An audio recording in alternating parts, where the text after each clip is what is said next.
Right, this is Linton the Swarm Vassal, Bellator light heavyweight contender, and you're watching the MMA Crypt Fighting Talk Show.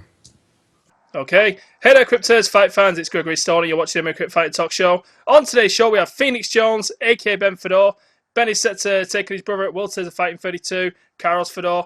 That takes place in roughly 10 days' time, uh, July 30th, 2016. With that, I'd like to welcome into the MMA Crypt Fighting Talk Show, Ben Fedor. Welcome to the show, Ben. How you doing, sir? I'm not too bad, Ben. Okay, Ben, I'm a brother myself. I've got a brother and a sister. We fought in the past with arguments. I think most siblings do. But I think we can all agree that we don't usually lobby to fight each other on national TV, worldwide TV, especially when you two seem to get along. I've been watching some videos recently. You guys seem to be quite close in a way. So I'm quite surprised that you two are agreeing to fight each other first and foremost. So I want to dig into that first there, Ben. How did this fight come to be? Who wanted it the most? Was it you? Was it World Series of Fighting? Was it your brother Karos? Who was it? From my understanding, I believe it's Karos who wanted the fight, who was lobbying for it first. Yeah, it's funny because the fight's been at different times. It's been offered over our careers because we like each other, then we hate each other, then we like each other, and hate each other. We had a relationship like that for a while, and when the fight got offered this time, when the fight got offered this time, Karos actually agreed to the fight and signed the contract before I even knew about it, and at that point, I felt kind of like I can't not sign this thing because I'm not going to back down. No one shows up to your house and tries to challenge you to a fight, and then you're like, oh, okay, no thanks, I'm not going to do it. So it was more like it was definitely Karos. He made this happen, and he put himself here, and now he's going to get hurt for it. I mean, a lot of ways I'm offended by it. It's kind of bullshit. I mean, why would you do that? So what's at stake when you guys meet? Obviously, Karos wants it. He's got something to prove against you. What's at stake for you here, Ben? Well, Karos has everything proven himself. I mean, he's a UFC veteran, he's a Strikeforce veteran, he's a ONE FC veteran, and he's coming over here. He lost his debut to Buscape, and now he's looking to get back online. He's got everything proven. I mean, if he loses two in a row here, this could be the end of his career. And as for me, I have to just prove where I stand as a fighter. Everybody's writing me off on this fight. I'm a big underdog. They think that Karos should beat me, and they just don't respect where I'm at because my skills aren't as crisp as other fighters, but I'm in such good shape and I have so much heart. People just don't understand. Like, I break people mentally, and once they stop, fighting, that's when I take them out. It's not always about having the best skills. Well, you mentioned that you get along sometimes, that you fall out, pretty much like most brothers and sisters, or most brothers do. Are you sort of worried that this fight's going to be on national TV. It's going to go in the record books. Obviously, your fights behind closed doors, the personal, they stay between you two, the gym wars, etc. And in the gym, you sort of just helping each other prepare for battle. Are you sort of worried? Is there the slightest bit of worry in you that you could sort of ruin your relationship forever with this fight? Oh yeah, it's ruined. Like, it's not going to be better. The fact that he took this fight at all and like signed it and put me in this position pisses me off. I mean, the fact that we're going to go out there and we're going to actually do this whole fight thing, we're not going to be friends. I mean, if I win, I win. Karos is going to have to figure out if he's okay with that. And I don't think he's going to be. And if Karos wins, I'm certainly not okay with that. And so it's one of those things where I don't know. It's pretty much over. In my opinion, it's pretty much over. Like, this pretty much ruined it. I used to train at AMC with him. We trained every single day for my last like 3 fights. He helped me win my world title together. And I mean, we haven't talked since the signing. I switched gyms. We don't visit our mom together at the same time. Like, it's pretty much over. So you sort of accepted in your mind that you're willing to hurt and punish your brother here. Is this? It's hard to say because obviously you feel this way now. It's a strong emotion. You feel disrespected. You feel like you could possibly hurt him. Is there any sort of worry in your mind that when you get in there that you won't be able to pull the trigger? Because your style, it's sort of Greco, clinch up against the cage, then you like to break off, and you got this style where you like to be knocked out or you like to knock your opponent out. You swing wild, you swing for the fences. Is that something you really know in your mind that you can do against Karos? I don't know. That's people have been asking me that. I've been asking myself that. I don't know. Like, right now, I'm mad, obviously, and I'm disrespected, and I want to get in there, and I want to just pound his face in, but he has an easier road because he's a submission-based fighter. I mean, people tap all the time. I mean, he can put me in a position to make me tap. Mine's really a break you down, knock you out style. So I don't know. I hope that I hope I get in there, and I hope I just do what I'm trained to do. But I can't tell you. I don't know. To me, it seems so weird. In my brain, when I picture the fight, I picture me winning, but I can't picture me beating my brother up. It's hard. People mention that Karros is the more technical fighter, the more skilled fighter, but you're more athletic, bigger, stronger. Like I say, you like the Greco up against the cage, grind them down. You like to look for the knockout against the cage. Is this going to be a fight where you feel like you can bully your brother? Could you possibly do that? Obviously, you trained against him. You know if you can outlast him on the cage, grapple him on the cage. What do you feel? Do you feel like that's a place, because that's your strong suit? Do you feel like that's a place in the fight where you can win the fight up against the cage? I agree. Only when I'm pressuring, though, because he's got very solid knees and a really good Kimura. So the things I have to watch out for is that I don't get kneed while I'm against the cage, and I don't get caught in a Kimura either standing or on the ground. Both of those are my big danger spots. I think other than that, I should have it. I mean, I have pretty solid movement. I feel like I'm going to be able to hit a lot harder and really bully him into corners. But those knees, he has very sneaky knees from the clinch and really, really solid Kimura, and I got to get away from those. Well, you talk about his Kimura, but you got the arm in guillotine. You like to set it up against the cage on the feet. You get the headlock position, overhook on the right arm. At any time, you can sort of go for the arm in guillotine and pull guard, sort of. You do like to go for the standing guillotine mainly, but you can work that against the cage. Obviously, you seem a lot taller than Karros. But is that a move that you can go to in the gym against Karros and something that you finished him off with before? It's a tough maneuver to finish. But do you feel like you can get that submission against Karros potentially? If you don't want to knock him out, if you can't knock him out in the fight? I definitely feel like it's there. The guillotine is not one that's going to be there for me because I know he's got good posture. I mean, he keeps his neck up the whole time. The guillotine's really going to be hard.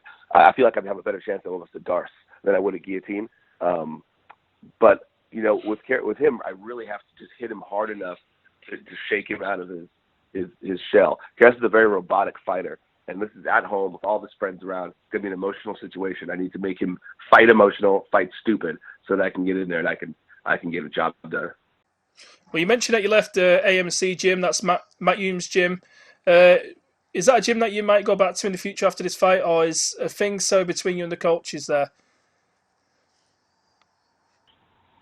Me and Matt have never had a problem. I really, really like Matt. I mean, he's a great coach. It just came down to my brother's trained there for 10 years, and I trained there for 2. So he came up to me and he goes, for this fight, your brother doesn't want to train with you. He's been here for 10 years. We got to roll with him. And I wasn't mad at all. But at the same time, now that it's been said, I don't imagine I'll be going back to AMC anytime soon because I feel like I lost like 2 families. I lost Karros with this fight, and then I lost all my training partners. It's been really weird for me. I mean, everything's been different. It's just, I don't know, everything that was successful and that made me feel good, that I loved in the gym was gone. So I kind of don't want to go back to AMC. I don't want to have a gym where I love everybody anymore. Like, I don't want to be able to have those things taken from me. So having a gym where I just train and I just leave is not as fun, but it's good because now I'm not worried about losing things. I'm just tired of having things taken from me, man. When you get adopted, you get a family, and then you have your brother act like an asshole, start a fight, and get that shit split up, and then your gym is like your secondary family, and then they take that. And I'm just mad. I don't want to be in a position to have things taken from me anymore. Are you hoping that you and Karros can go back to normal after the fight? Do you believe that you both can? No, there's no way. Like, I mean, there's just, you don't disrespect people like that. I mean, if he had come to me and he had said, hey, look, they're offering us this fight, let's take it, let's do this, whatever. That'd be one thing. But he didn't come to me like that. He signed it behind my back. He kicked me out of the gym. I mean, it's not fixable at this point in my mind. I don't think either of us want to. I was watching a video with you and your brother on Access TV. You sort of alluded to that you're a showman, and that when the crowd's on your side and the crowd's roaring, that you fight better. Will you need the crowd on your side against your brother, or will to the fighting 32? 100%, like 1,000%. I mean, I don't know if you're a anime fan, but have you ever seen the show Dragon Ball Z? I've heard of it, but I've never watched it. There's a guy in there who like literally one episode has his hands up in the air and he's drawing energy from like the plants and the stars and the people, and he's gathering it together to throw one giant attack at this bad guy. And that's kind of how I feel. I feel like I'm just gathering up energy from everyone around me, and I'm going to need the crowd. I'm I need everybody in the entire arena to help me out on this one. This is the toughest fight of my life. I mean, this is the person who knows me the best. He taught me the most, he taught me the most stuff. He walked me into a world title. He's been in my corner for my last 3 fights. He knows me more intimately than anyone else. And now I have to fight him. So yeah, I'm gonna need a lot of help. In pro wrestling, we have a heel and we have a baby face. The crowd either gets behind one or the other. Mainly the baby face. In MMA, it's a little bit different. You usually cheer for your favourite fighter. You don't usually have a heel or a baby face. But with this being so personal, and it sort of reaches into the hearts of many people who've had fights over the years with the brothers, I sort of get the feeling this could be a personal thing for the fans where they pick a bad guy, where they pick a good guy. If you do get picked as the bad guy against your brother, which obviously you said that you wanted the fight, so more than likely they'll be cheering for you. But if you get jeered in the fight and there's no cheers for you, will that affect you mentally? Or do you think that could potentially spur you on? Will it affect you mentally negatively, or do you think it'll spur you on?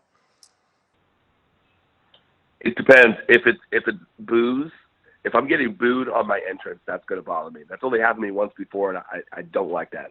It does suck. But if it's in the middle of the fight, people are cheering when he hits me, that's not going to do it. That's not going to do it. But if I'm getting booed on my way out before the fight starts, I can't. I hate that. That's the worst. How much will take the fight behind this fight? Because obviously they've took some criticism over the time about not giving fights to fights, etc. I'm not asking you to criticise them, but you seemed happy with the promotion for this fight between you and your brother from World Series of Fighting. Are you happy with the way you're going with World Series of Fighting and the way they promoted this fight and promoted you? You know what the greatest thing about World Series of Fighting is that Seppo is a fighter. So he calls you and he says shit to you like a fighter would. It's the craziest conversations. So sometimes you're like, I can't believe you'd say that to me. But at the same time, it's always fair. Like I asked for, he told me about this fight. He said my brother had signed it. And, I said, well, hey, look, I'm not going to fight him for the same amount of money as last time. Like, that's my brother and it's in my hometown. And stuff. I was like, oh, yeah, we'll offer you this. And I was like, oh, well, that's fair. He's like, yeah, we thought about it. That's the fair price. We're not gonna pay you more or less than that. I was like, awesome. So then I call him back and I'm like, yo, I want to fight at 70. And Steph was like, listen, brother, don't be an asshole. Your brother's a 55er. You're 170. You meet at 162, right in the middle. Don't be an asshole, brother. Don't use the angle that he already signed to try to make it like this. Don't be an asshole. You're like, you got to feel bad because he's been there. He knows about the weight cut. So you're like, yeah, I won't be an asshole. Well, moving away from fighting, moving away from World Series of Fighting, we'll continue on with you with the promotional talk because you do know how to promote yourself really, really well. Obviously, you're a star attraction due to your crime fighting antics outside the cage. Well, maybe antics a little bit disrespectful. No offense meant there. But I've noticed on your social media that you're really getting the fans involved. You've been giving away crates of beer, etc. You're delivering them personally to the houses. Could you tell us a little bit about that? Is that due to sponsors? Is that just you personally just doing things like that, just to give something back to your fans, or maybe a little bit of both? It is. It's a little bit of both, man. I landed an awesome Red Hook sponsorship, which is like a big national marketing campaign. I've never had it before, but I don't drink, and part of the Red Hook thing is that I get a lot of Red Hook. So I thought to myself, what would be kind of fun would be to meet the people on my Instagram. So I've been just driving around on my off days between training and dropping off my free stuff that I get to people. So it's been like a lot of fun. It's been really, really cool, actually. Okay, last question. Is there a message for your brother, Carlos Fedor? Pretty simple, man. You asked for this. Be careful what you ask for, because you don't respect me. You don't think I'm going to win. You don't believe in my abilities, and it's going to reflect in your training because I'm scared. I'm scared that you're going to beat me. I'm scared I'm going to look bad. I'm scared that you're going to take the things that I want. I'm scared that you're going to break up my family, and I'm going in there with all of that on my shoulders, and I'm going to fight that way. So if you're not training, if you're not serious, you should get in the fucking gym. Okay, then, fight fans, that's the interview with Ben Fedor. I'd like to thank Ben for coming on. I'd like to thank Afro Mike for scheduling the interview as well. So thanks to both guys there. In regards to the interview, it looks like fan support is going to be massive on the day for Ben Fedor, Phoenix Jones. He's a showman, he's a crowd pleaser, he likes the fans involved, he likes the fan interaction. I really tried digging into that side on the interview. Also, I tried digging into the technical side. He likes to bang, he likes to knock his opponents out or be knocked out. He fights that way, he likes to bully aggressive up against the cage. but can he knock out his brother? That is the question. I'm not sure he knows the answer to that himself. So that's going to be interesting. So I started moving on to the guillotine choke. He likes to work that headlock, front headlock position, get the overhook, look for the arm in guillotine. He says he more than likely would be able to finish a Darce against him. That's obviously turning his side on against his opponent. Locking up the neck, the head in the arm there, and working for a Darce. But it's interesting to note how his relationships have deteriorated between his former teammates now. He don't hold no ill will, but relationships have been ruined here. He can't go and visit his mother at the same time. So we'll see what happens in the fight and what comes of it. We'll see if they shake hands after the fight and things look amicable. But one thing's for sure, pick a side, guys, because I think that means a lot in this fight. Pick a side. Who are you going for? You're going to go for Carlos. He's called it his brother. Some people might not like the flashy showman style of Ben Fedor. I can see a lot of people not going for him, but I can also see a lot of people jumping on Ben's side as well. So I think this could be a split crowd, to be honest with you, with Ben probably picking up more. But your support will mean a lot to him. It'll probably make him fight harder. He's one of those type of fighters, the roller crowd, gets him hyped up, gets him going, and he sort of fights through things. But from today's show, guys, I hope you all enjoyed the interview. Get yourself on over to MakeUp.com and hit that subscribe button if you haven't already. And as always, guys, thank you for watching.